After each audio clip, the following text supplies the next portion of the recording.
Welcome to Get Cooking at Maggie's Place. Today I am making a delicious apple turnover with phyllo dough. It is delicious, light, buttery flavored crust around a flavorful homemade apple filling. I'm going to start with peeling our apple, and I picked out a bag of apples that were on sale this week. Some people prefer Granny Smith, some people prefer Red Delicious, Macintosh, whatever your favorite is. Cut off the bottom, cut off the top, and then right here it shows that little mark about where the core is in the apple.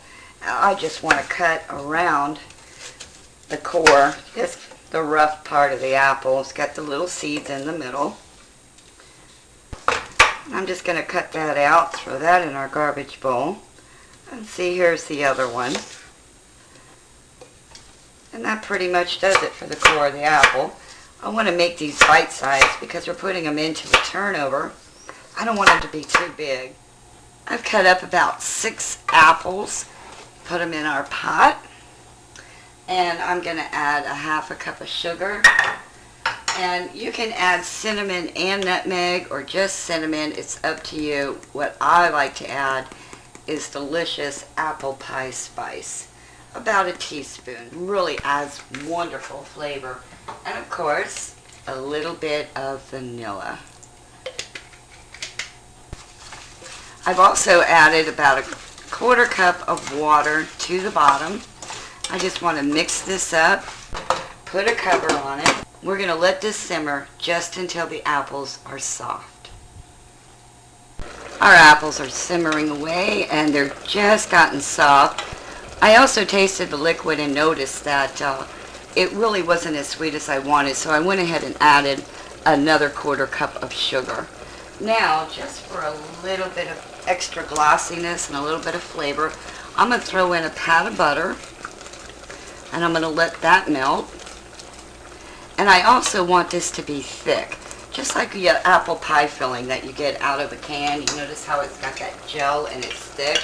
So I'm mixing up about a half a tablespoon of cornstarch, about a tablespoon of water, and that is going to thicken right up with this simmer.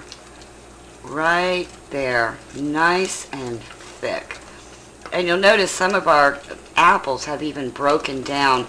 It's going to be really delicious, and we still have some of our bigger chunks. That's exactly what I want. Really nice consistency.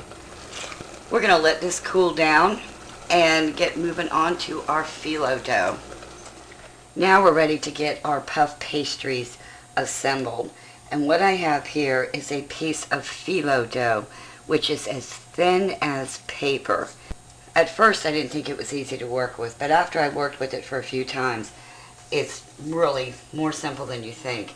What you have to do though is you've got to make sure that it has butter or some type of oil brushed on it if you don't buy the kind that already is made that way. And we just want to lightly brush butter all over the entire sheet, and especially along the edges. Now, to keep this from going dry, which it will do very quickly, I set it aside and I put a damp paper towel over it, and then I also have it covered with a plastic sheet. Now that is one of the sheets of phyllo, and I'm going to add on top of that a second sheet. Get it as close as you can to overlay it, and then I pat it down a little bit to let the butter from the other one come up and absorb into the second sheet. You don't want to make these too oily, but if they don't have enough oil on them, then they're really dry and you don't get that nice, really crisp crunch that you want out of it. So we're just going to put a little bit of more butter on this one, make sure that we get the edges. And then for our turnover, we're going to gently lift up and we're going to fold it in half vertically.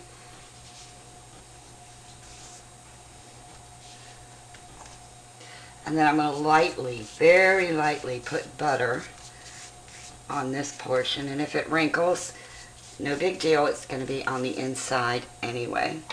And then I'm going to fold it one more time and make a nice strip. So now we've got a few more layers than you would with just one. Holds the filling much better. Now for the filling, I'm going to add probably about a tablespoon right up here near the top. And of course I want to get a couple chunks of those big apples along with that. There. And we're going to fold this and tuck in the filling in one corner. And you want to press that down. If a little bit of the filling comes out, no big deal. You just want to seal that all the way up to the corner. Then we're going to go straight down. And we're just going to gently press around the sides. And then we're going to fold it one more time over. And then lift up that little edge and tuck it so that we pretty much keep a triangle shape to this. And just kind of pinch around the sides where there is any openings. I'm going to add a little bit more butter to this side, flip it over, add a little bit more to this side, and then we'll put this on our baking sheet. At this point, you could either bake them or you can leave them as they are, put them on a cookie sheet, put them in the freezer, and freeze them individually so they don't stick together, and then thaw them out completely and bake them at a later time. I made a bunch that I put in for the freezer, and these I want to bake for today because I have guests coming over tomorrow, and we're going to have this with our morning coffee. Also, I'm going to put a little bit of sugar on the top of each one. You could also put cinnamon sugar on the top. That would be really delicious too. We're going to put these in a 350 degree oven for about 10 to 12 minutes and check on them after 10 minutes. You want them nice and golden. And there we have our lovely apple turnovers. They're absolutely beautiful, a nice light beige color, and you can see they have a very flaky crust.